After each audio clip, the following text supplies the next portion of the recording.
Okay, all right. Let's follow up on this video.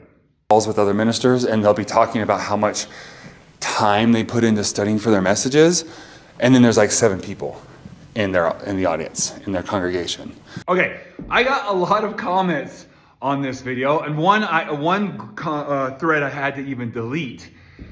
But let me clarify what I'm talking about here. So, first off, I never said, here's what I did not say in the video.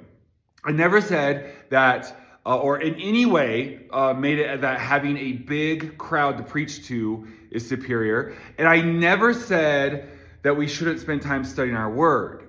Okay, so sermon prep, just to be real clear, sermon prep and personal study in the Bible and prayer time and studying the word, those are not the same thing at all. Like, I would say they're as different as saying like learning how to drive a car and cleaning your car and getting the armor all and getting it all smelling and looking good and washing your car is not the same thing as building a car, or maybe being probably a better analogy is going to mechanic school and learning how to be a mechanic. They're similar. There's a lot of overlap. They're both dealing with cars, but they're not at all the same thing.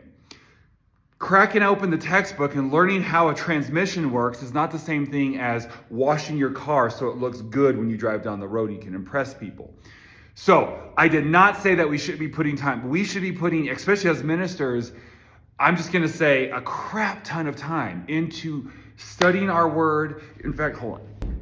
See, like, I'm almost always within arm reach of a Bible, right? We should spend time in our word, studying it, both as a Christian and then even at least doubly so as a minister. So I did not say that. I said sermon prep, which is the getting your notes together, making sure it's good, running through it, practicing it, creating a slide deck, getting the video and the illustrations together, getting that clip to put in there, that photo, looking up stories and illustrative stories, getting a skit together, having the youth do a skit or some illustration with the chains and this, something like that, right? All those pizzazz things, looking up all the historical facts so that way you can be really good at your presentation, doing like Alex Hormozy and actually running through it over and over and over. That is different than studying your word and studying God's word. So I never said take time away from studying God's word. I said I was using the analogy or talking about